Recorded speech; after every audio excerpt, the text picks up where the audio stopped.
Aquí. ¡Eh! ¡Vámonos, hijo! ¡Vámonos, maestro, vámonos! ¡Todo por Hugo Valiente! ¡Este!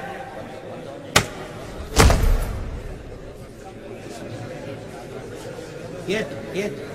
Venga de frente.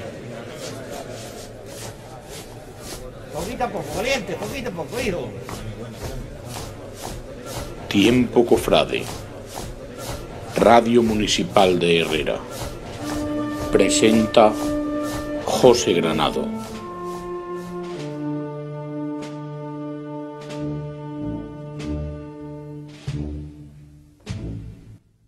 Desde Herrera a Sevilla, a la capital hispalense, concretamente uno de sus barrios más típicos, de la Alfalfa, que luego nos van a decir, tiene otro nombre también esta zona, donde se encuentra la parroquia de San Isidoro.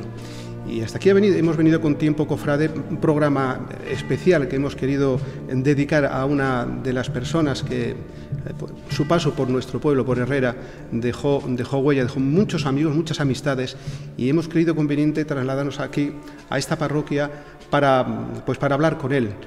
Don Geraldino, muy buenas noches. Buenas noches. ¿Qué tal? Muy bien, le voy a decir una cosa, le encuentro pletórico, estupendo, bueno, magnífico. No pasan los años por aquí, ¿eh? Sí. Y se notan, pasan y se notan, ¿eh? Y dejan huella.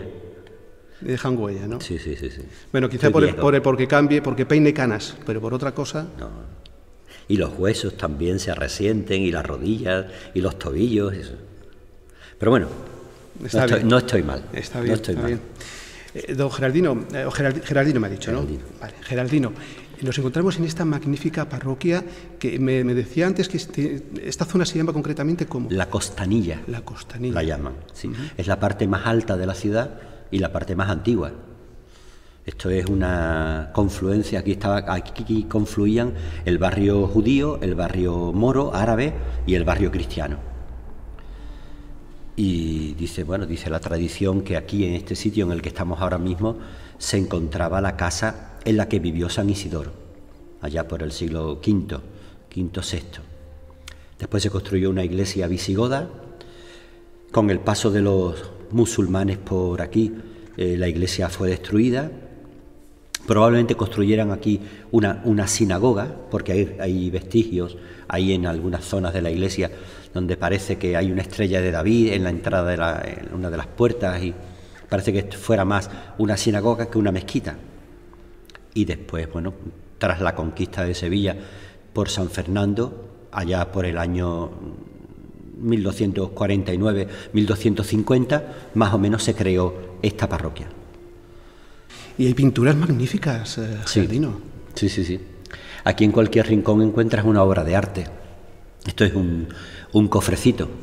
El cuadro que preside el retablo mayor es una pintura de Juan de Roelas, un sacerdote, y representa el tránsito de San Isidoro, la muerte de San Isidoro. Está claramente dividido en dos planos, la tierra en la parte de abajo y el cielo en la parte de arriba, que espera el alma de San Isidoro. Dicen los especialistas en arte que tiene la categoría del entierro del conde de Orgaz. ¿En Toledo? En Toledo. Es decir, que lo que el entierro del conde de Orgaz es para Toledo, debía ser este cuadro, si se le hubiese hecho publicidad, debía ser este cuadro para Sevilla. Y después, ahí hay un San Jerónimo y un San Pedro que son de Pacheco, el suegro de Velázquez, una tabla hermosísima de Pedro de Campaña, que es un poco maestro de Murillo. Hay dos Murillos, hay varias copias de Murillo, en fin. Sí, es verdad que hay mucho arte aquí en esta iglesia. Tenemos al Señor de las Tres Caídas. Señor de las Tres Caídas, a la Virgen de Loreto, a la Virgen de la Salud, a la Virgen de las Nieves, que preside el sagrario, el altar del sagrario. El Cristo de la Sangre, que es una imagen de los 4 Cristos góticos que hubo en Sevilla. Ya solo existen 3, porque el Cristo de San Agustín lo quemaron cuando la guerra. Pues de las 3 imágenes góticas, esta es una de ellas, junto con el Cristo del Millón, y que preside o que remata el retablo mayor de la catedral, y uno que hay en San Lucas la Mayor.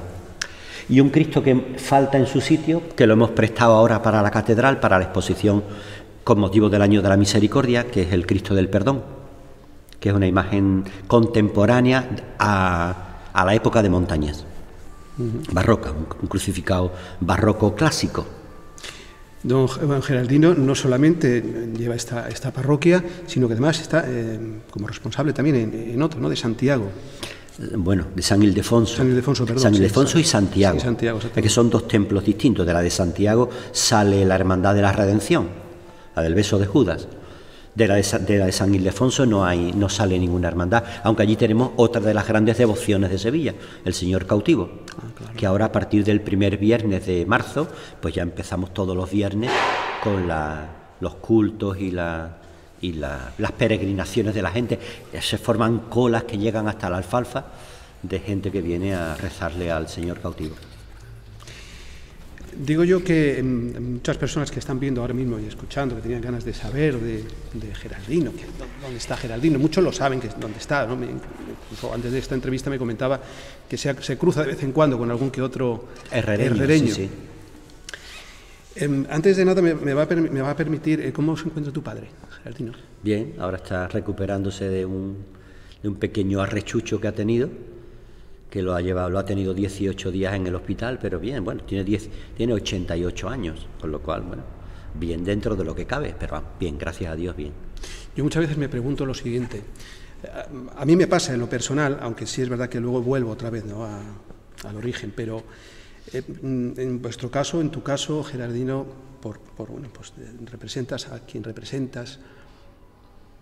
Cuando la vida nos da un palo, en el que en muchas ocasiones nos cuesta recuperarnos, en tu caso, en vuestro caso, bueno, el tuyo personal en este caso, ¿ha habido algún momento, por el caso, por ejemplo, de tu hermano, sin ir más lejos, si me permites que con todo respeto lo nombre aquí, ¿has llegado a dudar de la fe que has tenido o que tienes? No, nunca.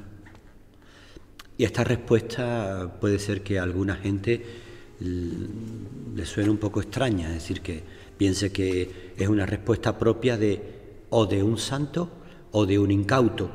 Yo probablemente sea un incauto, pero no, en ningún momento. Porque además me ha tocado vivir, tú me preguntabas hace un momento por mi padre, me ha tocado vivir cerca de un santo.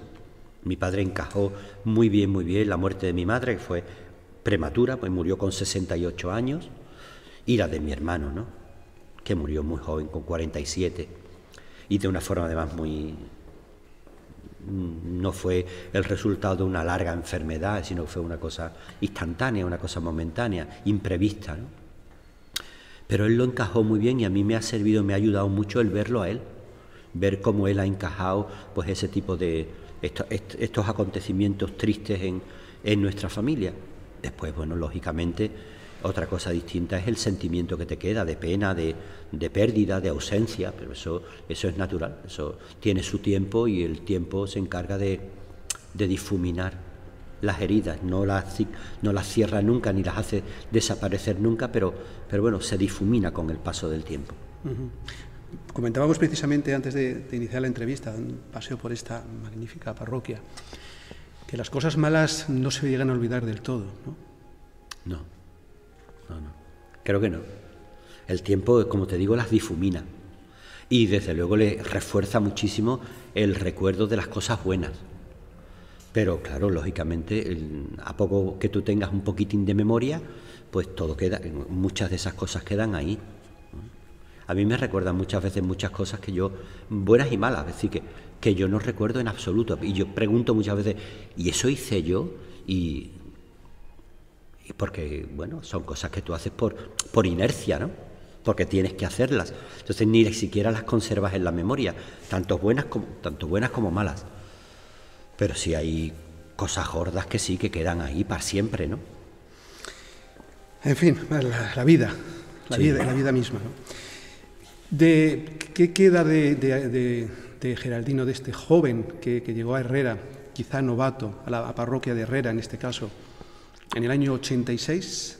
En diciembre del 86, el día de la Inmaculada. De la Inmaculada. Que no salió la procesión ese día porque llovió. Porque llovió. A Geraldino de hoy, varios años después, ocupando un cargo importante, ¿no? ¿Por qué no decirlo? Bueno. Porque ahora mismo no eres permíteme la expresión, no eres un simple cura. Bueno, yo que quería ser cura de pueblo, Sí, fíjate pero, tú. bueno, pues fíjate. Bueno, pues me encargaron, son encargos que el obispo te hace y que tienes que, bueno, si eres capaz de tirar con ellos para adelante, pues tienes que hacerlo, no porque tú seas el mejor, sino porque alguien tiene que hacerlo y te ha tocado a ti, ¿no? ¿Es Entonces, canónigo bueno, catedralicio? ¿Sí? No, soy el canónigo maestro de ceremonias de la catedral, el primer maestro de ceremonias de la catedral. ¿Y eso quiere decir? Pues eso quiere decir que la liturgia ordinaria de la catedral, hay una persona que se encarga de las liturgias cuando el obispo está en la catedral, que es el prefecto de liturgia. Y después las liturgias ordinarias de todos los días nos encargamos los dos maestros de ceremonia que habemos en la catedral, el primer maestro y el segundo maestro de ceremonia. De que la liturgia se desarrolle con normalidad, de que los libros, los ornamentos, pues en fin, todo lo necesario para la catedral funcione. ¿Te sientes a gusto, en definitiva? Te lo estás haciendo ocupado. Ocupado, muy ocupado, sí, es verdad, es complicado poderte localizar. Pues yo te preguntaba qué diferencia de aquel Geraldino que entró en Herrera en el año 86, diciembre del 86, hoy, varios años después, 2016, ¿en qué ha evolucionado? ¿Tú has echado ¿en qué ha la cambiado? cuenta? Sí, son varios Son años. 30 años. 30 años. 30 años. 30 años. ¿Has vuelto por Herrera en alguna ocasión? Sí, pocas. Sí. Pocas. Pocas. Luego preguntaremos por qué. ¿Qué cambios ha habido? Bueno, los propios que te va dando la experiencia, ¿no? Y la vida, y el haber pasado por diferentes parroquias, por diferentes responsabilidades, por diferentes sitios. Yo he estado 32 años dando clases, y eso también te marca. He pasado por parroquias, creo que de todo tipo, en estos creo que llevo 33 años entre diácono y cura. Pues he pasado por parroquias de Campiña, de Sierra Norte, de Sierra Sur. Otra vez he vuelto a la Campiña, cuando estuve en Dos Hermanas, después parroquia de Ciudad Barrio y ahora Ciudad Centro. Pues todo eso, no hay dos parroquias iguales.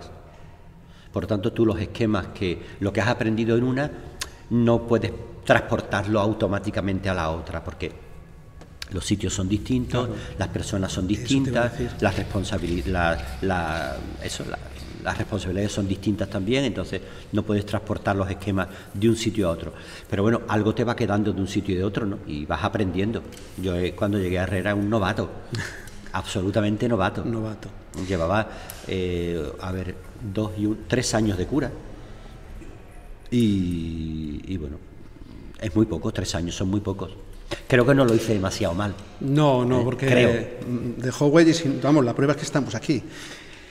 Geraldino, de esos años que estuviste en Herrera, has dejado muchas amistades, has dejado una grata impresión para todos, un buenísimo recuerdo.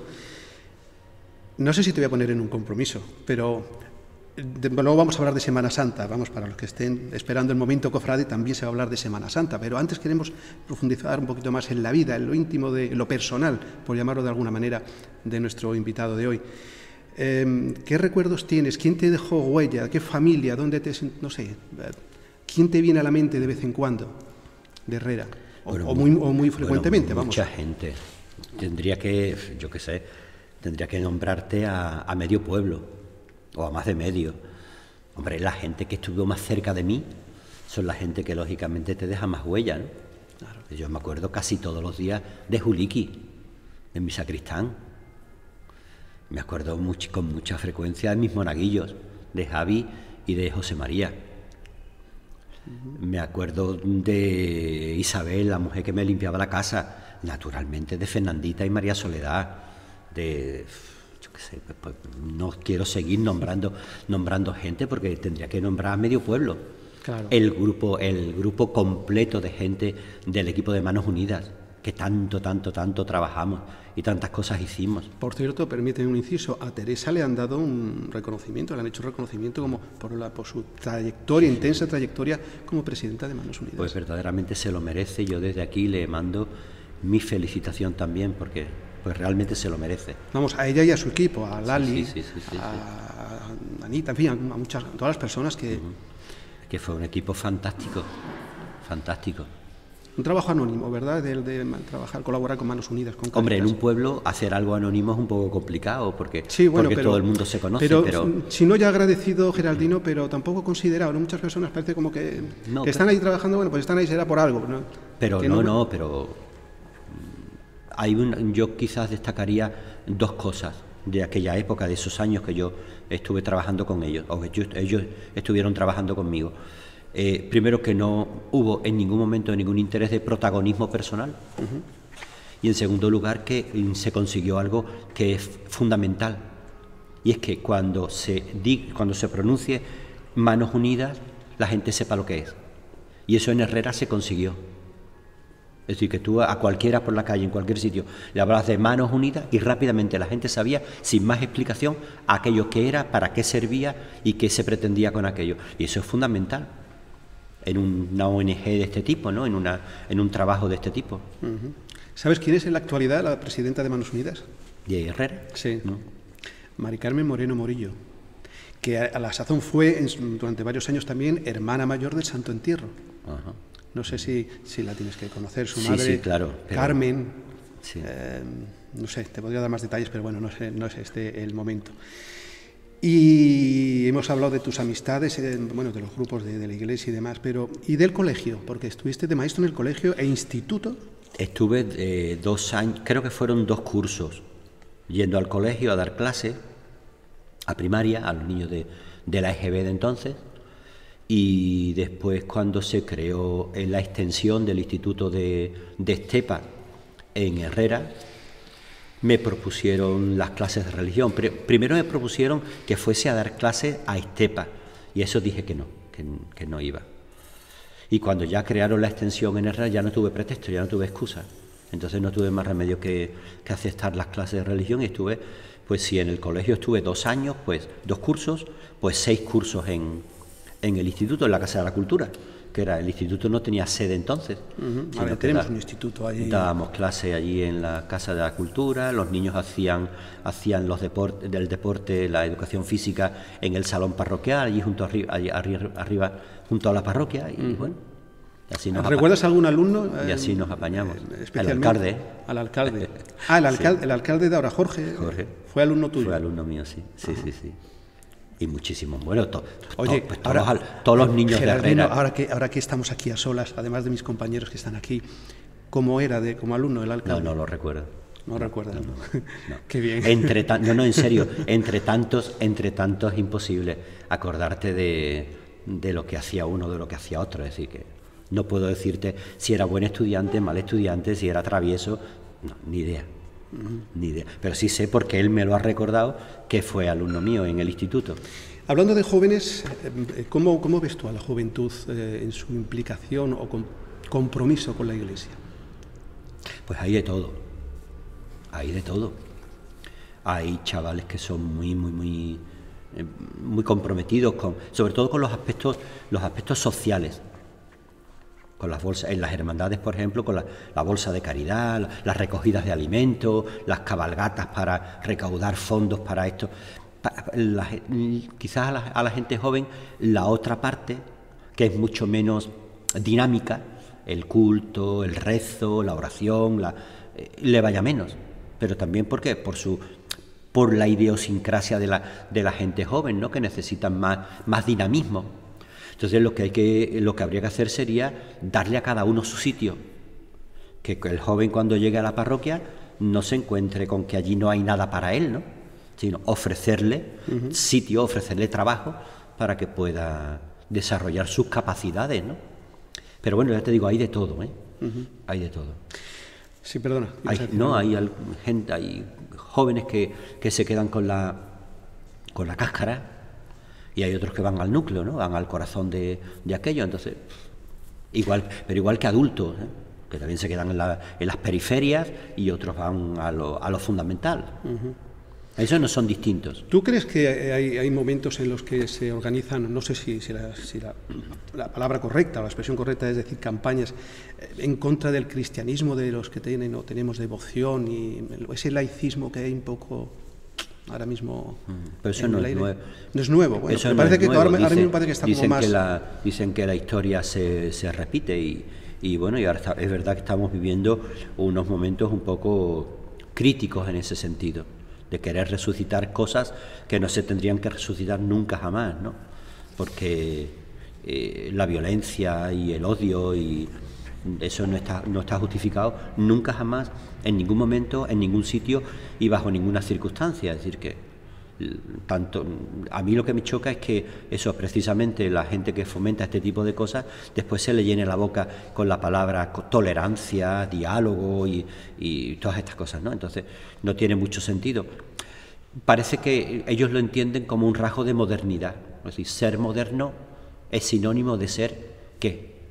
Anticlerical, anticristiano, antirreligioso, Eso no necesariamente es así. La Iglesia está bien como está, hay que cambiar algo. ¿Tu opinión personal cuál es? La Iglesia cambia, porque bueno, cuando hablamos de Iglesia... ¿Es progresista o conservadora la Iglesia en sí? Hay de todo. Hay de todo. Hay de todo.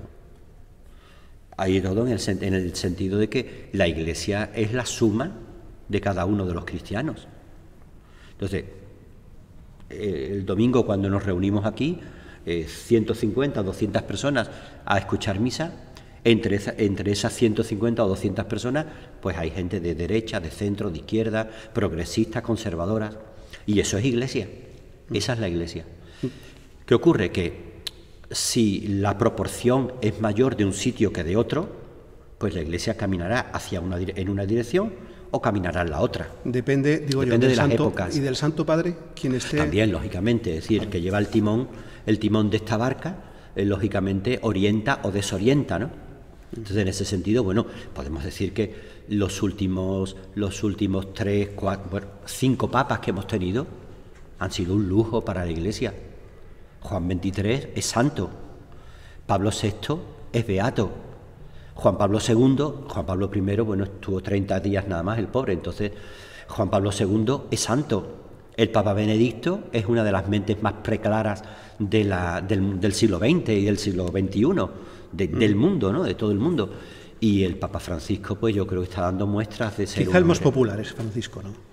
El más popular. Bueno, también Juan Pablo II lo fue muchísimo en su momento, ¿eh? Vamos, lo fue en los 30 años de pontificado que estuvo en Roma. Es decir, que era un hombre muy cercano, muy de la gente, muy de la juventud. Es decir, que ahora nos parece que Francisco está haciendo... Es verdad que su estilo es distinto. A mí me resulta como más de andar por calle. Sí, sí. No sé, un papa más de andar por calle, sí. más cercano, te parece que te llega más. Nosotros hemos tenido aquí ahora un sacerdote argentino que trabaja en la curia en Buenos Aires y ha sido pues un colaborador estrecho del Papa Francisco cuando era arzobispo de Buenos Aires. Y él decía que la película que se ha hecho sobre el Papa, que lo refleja muy bien, que él es así, que no es una pose, sino que es que él es así y ha sido siempre así toda su vida. Y que no puede hacerlo de otra manera. Que no es postureo. No, es que a él le sale ser así.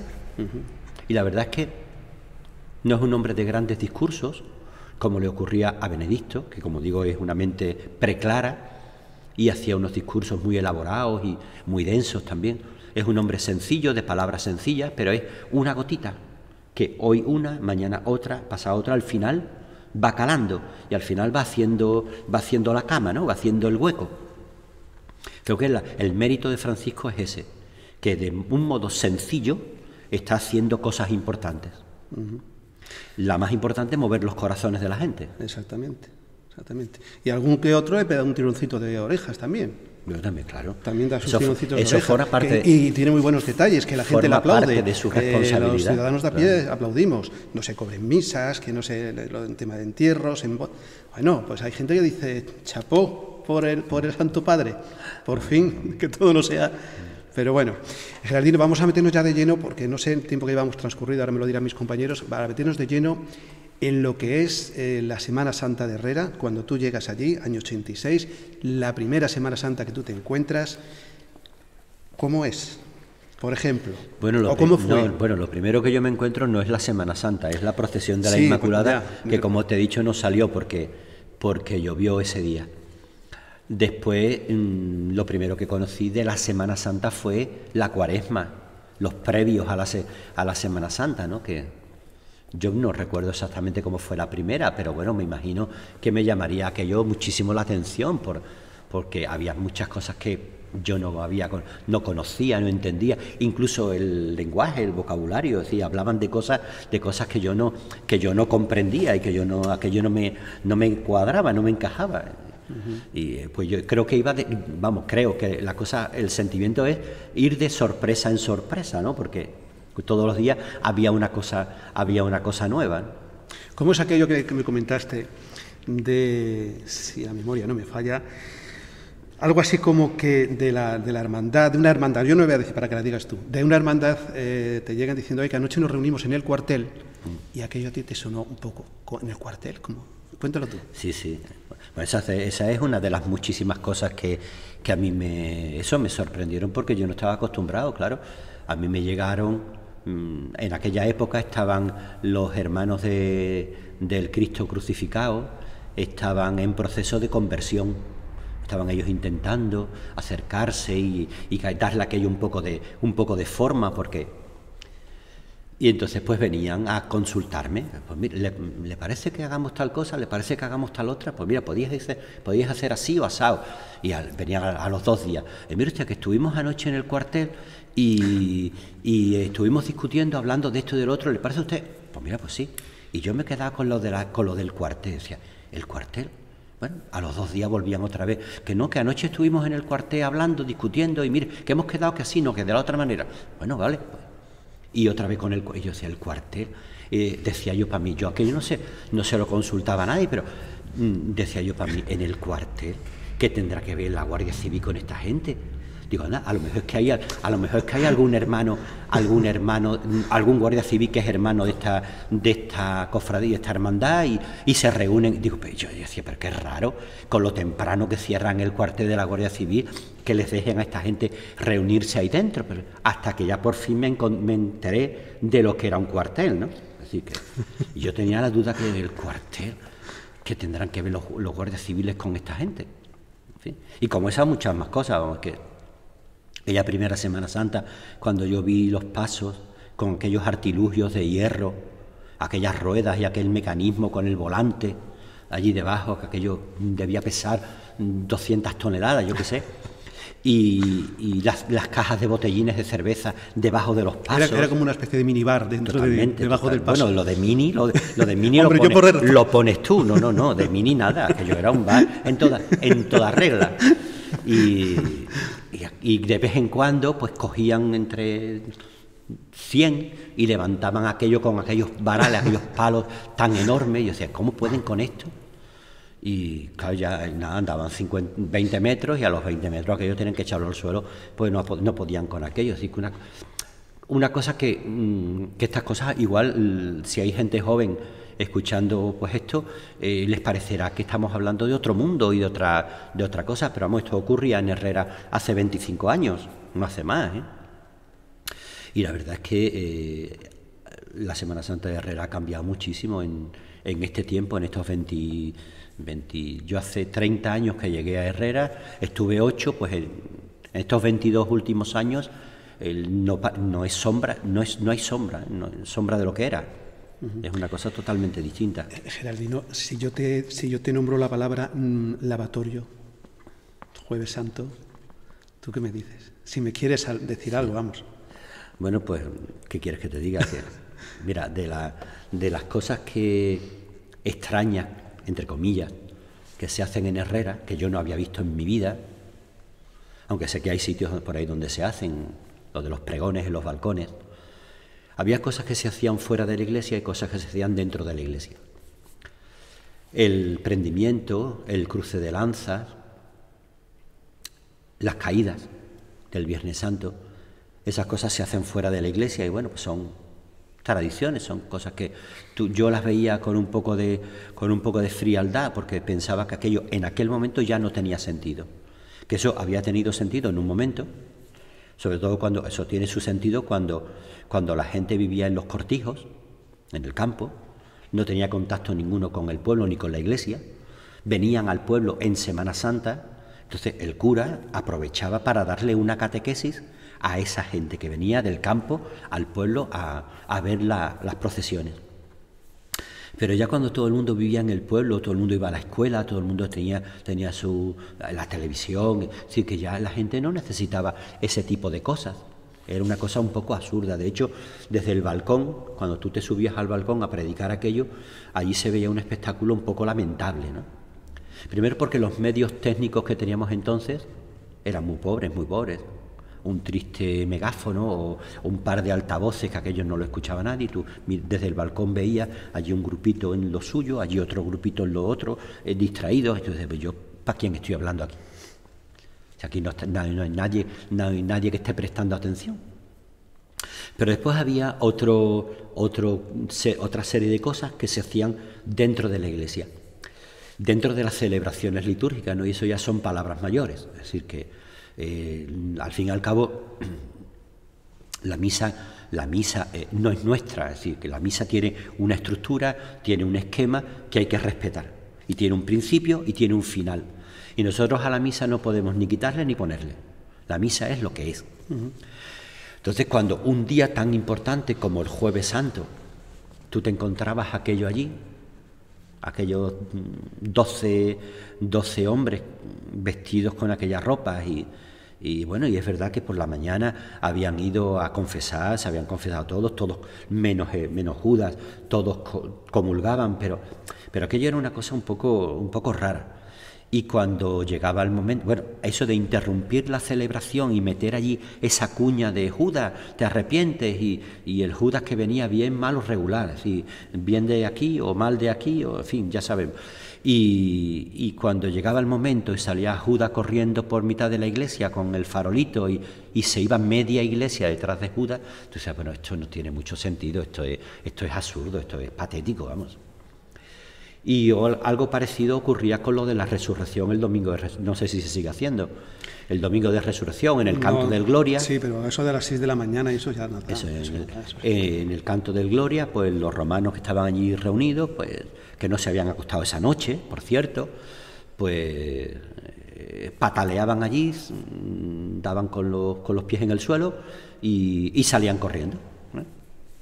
Pero bueno, tampoco había en la iglesia 20 personas, 20 o 25 personas, es decir, que tampoco tiene esto mucho sentido. Había más romanos que fieles a esas horas escuchando la misa, ¿no? Pero bueno, eso es tradición. Son costumbres de los sitios. Costumbres. Sí, pero cuando las tradiciones pierden el sentido, ¿qué es mejor? ¿Continuarlas sin sentido o decir, bueno, pues las quitamos, las suprimimos? Yo podía contarte una tradición de tu pueblo que se quitó sin ningún problema. ¿Cuál? Porque a mucha gente no le interesaba que aquello siguiera. Cuando las procesiones iban discurriendo por la calle, tú sabes que los pasos y los cortejos se iban parando en casa de fulanito, en casa de menganito, entraban a los patios y ahí se encontraban una comilona. Eso costaba dinero. Entonces, para quitar eso no hubo ningún problema. Porque vieron el cielo abierto, claro, muchos dieron un respiro y dicen, ya nos hemos quitado todo en medio, menos mal, porque 2 garrafas de vino, 4 cajas de botellines de cerveza y una mesa repleta de...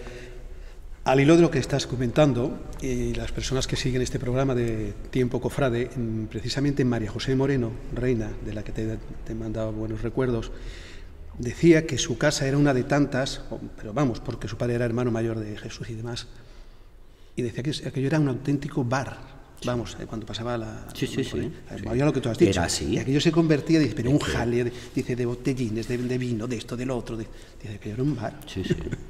Había varios puntos a lo largo del recorrido que aquello era realmente... Leonardito seguramente en su casa también, ¿no? Yo no sé exactamente. Yo sé que en casa de Esteban, allí abajo donde estaba el hogar del pensionista. Hogar del pensionista. Esteban Cornejo se llamaba el hombre, que en paz descanse. Sí. En casa de... junto a Lali, la Casa Verde. Sí, Ana Molinero. Ana Molinero, sí. En fin, que había diferentes sitios en los que en los que paraban y aquello se retrasaba muchísimo la cofradía. Imagínate, y después cuando ya habían hecho la cuarta estación, pues imagínate cómo salían, ¿no? Ya, cuando llegaban al final, ¿no? Pero bueno, las procesiones, la Semana Santa de Herrera ha evolucionado mucho y para bien, Y fíjate que uno de los nombres, en este caso, que más fluye, que más se comenta, quizá ahora no tanto, pero en su momento sí, ahora de vez en cuando, los cuarteles, las reuniones estas que tenemos a las casas de hermandad, surge tu nombre. Don Geraldino fue uno de los promotores de la evolución de la Semana Santa de Herrera. ¿Te sientes, no sé, lo asumes como tal? Bueno, hice lo que pude, es decir y fue bien. Algunas de las propuestas fueron bien recibidas y prosperaron, otras no, pero sí, bueno, claro. Yo creo que era el momento oportuno para hacerles ver que además de lo que ellos conocían existían otras cosas y algunas de esas cosas se asumieron, ¿no? Hacer unos quinarios, por ejemplo, como Dios manda, es decir, con su altar de culto como Dios manda y bien preparado, contratar predicadores que vinieran de fuera, que no fuera siempre. El primer año que yo estuve en Herrera, que fue aquella primera cuaresma, yo creo que contabilicé 45 días seguidos de predicación, porque lo prediqué todo. Prediqué el Cristo de la Misericordia, el crucificado, prediqué el quinario de Jesús, prediqué el quinario de la Virgen, después los días de Semana Santa, Domingo de Ramos, jueves, viernes. Sí, que al final sumaron creo que 40 o 45 días seguidos, sin parar, para la misma gente. Entonces, bueno. Y bueno, quizás lo más llamativo, quizás lo que más se acuerde la gente sea de lo de la incorporación de los costaleros, ¿no? Exactamente. Pero no. Quizá también con todos, ¿no? Pero quizá un poco especialmente con los servitas, ¿no? Con la hermandad de Nuestra Señora de los Dolores. Bueno, que fue, digamos, ellos fueron los primeros que recogieron la idea, ¿no? La propuesta y la pusieron en práctica, pero bueno. Sí, lo fue la hermandad de Jesús Nazareno también. Después. Pero que no solamente, verás que en concreto con respecto de la Semana Santa, es verdad que a mí, yo creo, al menos esa es la idea que yo tengo, de que a mí me encasillan con la hermandad de la Virgen de los Dolores, pero eso no es verdad, ni mucho menos. Pero bueno, igual por tu relación con Fernandita y con Doña Soledad y con María y con Pascual, y con Pascual, pero que no, ni mucho menos. Es decir, mira, la primera imagen que se restauró en Herrera fue el Cristo de las Lágrimas, el Cristo crucificado. Sí, que además tengo que decir que don Geraldino, lo primero que me ha dicho, dice, ¿cómo se llama el Cristo de Herrera? Dice, tenéis la costumbre de llamarle el crucificado, pero me ha hecho hincapié que es el Cristo de las Lágrimas, acostumbraros a llamarlo el Cristo de las Lágrimas. Sí, porque además ese es su nombre desde el siglo XVII, es una imagen de muchísimo valor artístico que proviene de, como yo creo que todo el mundo sabe, que viene de Écija, de una iglesia de Écija, y en Écija tenía su nombre, y era Santísimo Cristo de las Lágrimas, y habría que acostumbrarse a llamarlo por su nombre. Pues esa fue la primera imagen que se restauró, no fue la Virgen de los Dolores. La siguiente fue el Cristo de las Misericordias, que yo no sé, seguramente tú no te acuerdas, que originalmente formaban un solo conjunto, el sayón y el Cristo. Y en aquella restauración, aparte de limpiar la policromía, se separaron el sayón del Cristo. Y desde entonces el Cristo se pone en el altar solo, o se ponía solo, sin el sayón. Después se restauró el Nazareno, el Jesús Nazareno, el Señor, y creo que se restauró también una túnica de Jesús que estaba guardada, que no se utilizaba, del Jesús anterior, porque era más pequeña que las que utiliza ahora la imagen de Jesús, y se recuperó esa túnica también, y desde entonces la utilizaba el Jueves Santo, una túnica roja bordada en oro. Después se restauró la Virgen de los Dolores. Después se restauraron las imágenes del retablo, el Santiago y el San Antonio y el San José. Después se compró la Virgen del Rosario. Se restauró la Inmaculada de la Ermita. Es decir que, bueno, todas esas cosas se fueron haciendo. No solamente hicieron cosas los de la Hermandad Servita. Así que con respecto de la Semana Santa se hicieron muchas cosas. Por aquel tiempo, si yo no recuerdo mal, se recompuso o se restauró o se amplió en Puente Genil el escultor este que es primo de Paco Palos, de Palito. Sí. Que fue, yo no sé si fue el Cristo, el paso de quién, del crucificado, creo. Pudiera ser. Bueno, creo que sí. La canastilla del crucificado creo que se hizo en esa época también, y los faroles, me parece. Y ya, bueno, Jesús emprendió la remodelación de su paso también para adaptarlo a los costaleros. Ellos tenían canastillas, pero no tenían respiraderos. Entonces se le hicieron los respiraderos, ya se le hizo su parihuela para costaleros. Pero sí es verdad que el primero fue el de la Virgen, que costó muchísimo trabajo porque hubo que adaptarlo todo, un respiradero, los varales eran muy cortos, muy poco altos, entonces hubo que añadirle un tramo, un tubo para darle altura, hubo que hacer el palio, el techo de palio, comprar una candelería que no había para un paso de costaleros, la peana. ¿Te sientes satisfecho y orgulloso del trabajo de lo que has dejado en Herrera? De aquello sí. Creo que se hizo lo que se podía hacer en ese tiempo. También haber hecho mucho más tampoco era posible, ¿no? Porque fueron 8 años nada más, así que si hubiesen sido más años. Gerardino, ¿cómo ves tú la relación, que es una pregunta que me se ha hecho mucho en este programa, de las corporaciones con la Semana Santa de Herrera? Bueno, son entes un poco extraños, porque además ellos quieren que eso sea así, ¿no? Yo siempre pensé que lo ideal sería que cada corporación estuviera vinculada a una hermandad. Fuera como aquí en Sevilla ocurre, por ejemplo, con los Armados de la Macarena. Los Armados de la Macarena son parte de la hermandad, son hermanos de la Hermandad de la Macarena y funcionan como tales, aunque en la madrugada salen vestidos de romanos, no salen vestidos de nazarenos. Lo ideal sería eso, que se llegara a eso, a que cada hermandad asumiera una corporación y se hiciera responsable de una corporación, y que esas personas que van representando esas figuras del Antiguo Testamento o del Nuevo, pues fueran hermanos de esa hermandad, que ese año le toca o ese año quieren salir con eso. Pero eso de esa independencia que ellos quieren tener, independencia de todo, de las hermandades, de la Iglesia, es un poco extraña, ¿no? Porque es que verdaderamente dentro de la Semana Santa son entes extraños. Quizás más civiles que, ¿no? Claro, es decir, es como si, yo qué sé, tú quisieras meter allí un grupo de gente extraña, ¿no? Es decir, que no se somete a reglas, a normas, a acuerdos que se puedan hacer en el Consejo de Hermandades. ¿Tú crees que deberían de tener los mismos deberes y obligaciones las corporaciones el mismo que tienen las hermandades para con la Iglesia? Hombre, deberes y obligaciones en función de lo que son. Es decir, ellos al no tener una imagen de culto, pues lógicamente esa obligación no tienen. Ellos no tienen que organizar ni quinarios, ni triduos, ni sextenarios, ¿no? Por esa razón, por la razón de que no tienen imagen de culto, son un ente extraño. Pues claro, ellos ¿a qué están vinculados? Es decir, que la persona que se viste de María,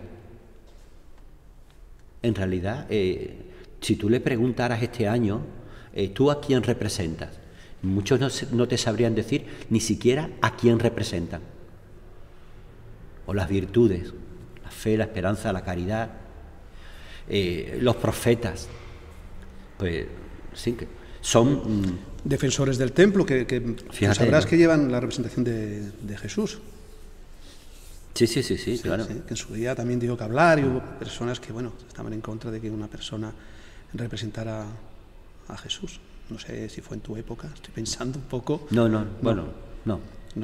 Yo no recuerdo que en mi época hubiera... Sí, y el presidente de... Pero eso en su época, esto es lo mismo que te explicaba antes. Probablemente en su época estos fueran motivos para catequizar a la gente. Tú vistes a la gente de profetas y tienes una razón para explicarle quiénes son los profetas. Los vistes de apóstoles o los vistes de evangelistas y tienes ya un motivo para explicarle a la gente quiénes son los evangelistas. Que yo sepa lo que voy representando, ¿no? Claro, Sí, claro. Entonces, lo suyo sería pues que ellos promovieran unos foros de estudio, por ejemplo, en torno a las figuras que representan. Que hicieran, ¿qué te digo yo? Se me está ocurriendo ahora, pues que hicieran un monográfico sobre cómo se ha representado en la historia del arte a los profetas, o a los evangelistas, o a las Marías, cuando nos enteremos de quiénes son las Marías, si eran las mujeres que acompañaban a la Virgen, porque eso no está claro, en el camino del Calvario, o son las virtudes. Por eso te decía lo de la fe, la esperanza y la caridad, es decir, que es que no está claro eso. Entonces, primero que se clarifiquen, ¿no? Y después que, pues eso, que intenten entender y comprender qué es de qué se visten, ¿no? Sí, porque los romanos lo tienen claro. Sí, es otra corporación. Sí. Los romanos y los apóstoles debían ser parte de la hermandad de Jesús. Yo Y los apóstoles, siempre estuve convencido de eso, de que debían de ser parte de la hermandad de Jesús. Y seguramente habrá alguna otra corporación, las Marías a lo mejor, que tendrían que ser parte de la hermandad de la Virgen de los Dolores o de la Virgen de la Esperanza. Yo no sé si funciona como hermandad aparte o independiente, o está vinculada a alguno de los Cristos de Herrera, pero... Sí, las corporaciones van un poco más por libre en ese sentido, y luego sí es verdad que, hombre, que en el desfile procesional, y además que participan en todas las escenificaciones, prendimiento, cruce de lanzas, lavatorio, fíjate. O sea, que tienen ahí una importancia. También se ha comentado que hablan de las corporaciones como algo, si no extraño, pero bueno, dicen, nosotros tenemos nuestro papel aquí en la Semana Santa de Herrera, fíjate, en el prendimiento. Sí, también. ¿Los romanos? Los romanos. ¿Está? Bueno, sí, pero los apóstoles también. Bueno, sí, que están allí dormidos, sí. Sí. Sí. Sí, hombre, sí. Bueno, me decías lo de los cambios en la Semana Santa. En mi época fue cuando comenzó a salir Jesús el Jueves Santo sin cruz, con los brazos, con las manos amarradas como un cautivo. Es decir, porque en Herrera no hay cautivo. Y fue cuando dejó de salir la Virgen en procesión el Jueves Santo. Y solo antiguamente salía jueves, viernes y sábado, sí. Y ahora solo sale viernes y sábado. Así que... Sí, San Juan también. Que hubo muchos cambios de los que la gente los viernes también. De los que la gente no. San Juan sale solamente acuerda. Los viernes, lo sabes, ¿no? Solo el viernes. Sí. Sí, no sé, eso quizás haya cambiado. Salía jueves y viernes, ¿no? Sí. Creo. Sí. Y ahora solo el viernes. Solamente el viernes. Bueno. Sí. Jueves sale Cristo de las Misericordias, Nuestra Señora de la Esperanza y Jesús cautivo. Esa parte ya no la conocí yo. Ya no lo has conocido tú, ¿no? Para que un cura, un párroco, haya feeling, haya buen rollo, si me permiten la expresión, tiene que llevarse bien con las hermandades, es importante. Tiene que llevarse bien con todo el mundo. Ya, pero las hermandades parece que no, pero bueno, son un poco las portavoces de... Porque se oye de todo, Gerardino. Cuando algo no funciona con las hermandades... Pero dentro de las hermandades hay... Vamos a ver, hay párrocos, sin nombrar a nadie, hay párrocos que han hecho más por la Semana Santa y otros que han hecho muy poquito, por no decir nada. Y lo digo yo, no lo dice nadie, lo digo yo. Se ha mojado muy poquito, sí, no sí. Bueno. Han sido capaces de decir, oye, han colaborado porque no les haya gustado, porque, en fin, no... Hombre, yo creo que las hermandades, las corporaciones no, aparecen y desaparecen en Cuaresma y una vez terminada la Semana Santa ya no vuelven a existir hasta el año siguiente. Las hermandades no, las hermandades están funcionando todo el año, ¿no? Sí. Entonces es un grupo de gente con el que tú tienes que trabajar todo el año. Entonces en ese sentido tienes que implicarte, lógicamente. Y tienes que saber respetar su ámbito, su espacio, es decir, que son organizaciones de seglares, no son de curas, es decir, que tienen su hermano mayor, tienen su junta de gobierno, que son los que organizan, establecen los proyectos, las metas a conseguir, y todo lo que el cura pueda fomentar de eso, debe hacerlo. Y todo lo que el cura deba corregir de eso, pues también debe hacerlo. Que ahora no a todo el mundo le gusta que lo corrijan, pues también. Entonces eso quizás sea lo incómodo del cura en una hermandad, ¿no? Que que a veces no quieren escuchar de lo que tienes que decirle, ¿no? Pero es que es tu obligación. Ya. Decirles por aquí sí, por allí no. Hay momentos en los que uno incluso se plantea la siguiente pregunta. ¿Esto es cierto lo que yo estoy escuchando? No me lo puedo creer. Sí, bueno, claro.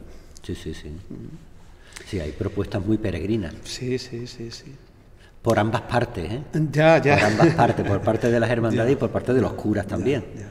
Que a veces se nos ocurren cosas muy extrañas. Bueno, pero hay que escuchar a todo el mundo y, ¿no? Y colocar cada cosa en su y sitio. cada cosa en su sitio. Geraldino, está terminando esta entrevista. Muy bien.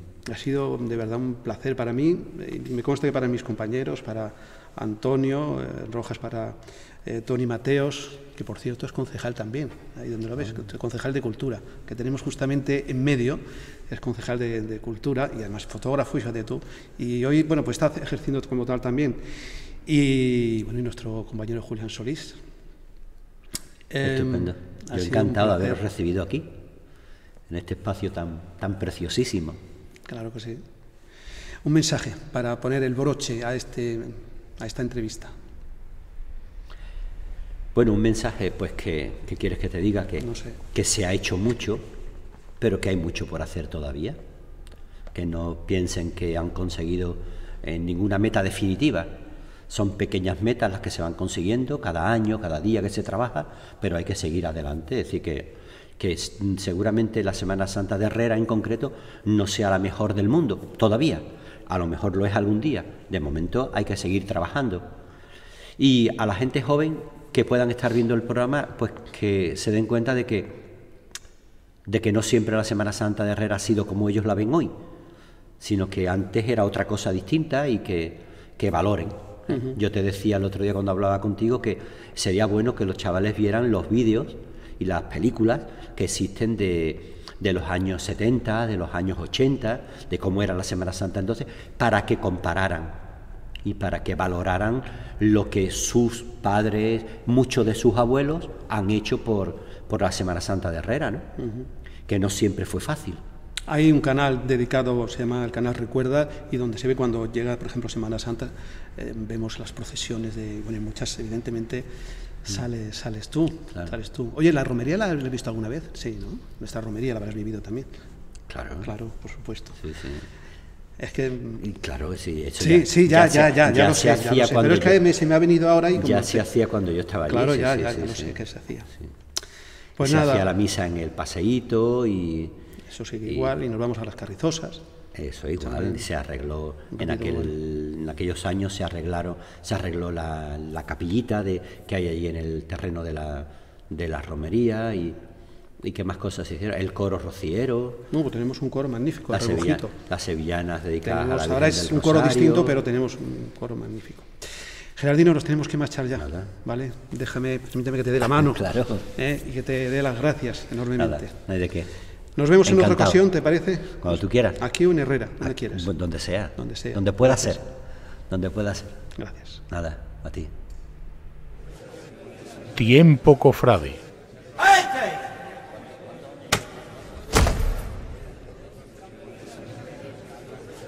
Quieto. Venga de frente. Poquito a poco, valiente, poquito a poco, hijo. Que me gusta el son de los postaleros. Dale.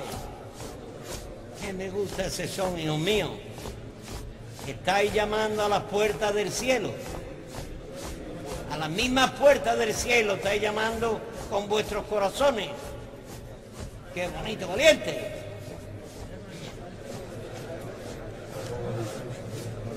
Y con todo el arte bonito y bendito que tienen ustedes dentro de sí. Dale, duro con el valiente, duro con el mi hermano, dale, que gente más buena. No se puede hacer mejor, no se puede hacer mejor. Qué bonito, valiente. Poquito a poco, hijo, poquito a poco. La gente que no sabe venir a la iglesia, aprendan a rezar por la calle. Por Dios, nuestro Padre Jesús de la salud. Que no se vaya a la iglesia, que aprendan a rezar.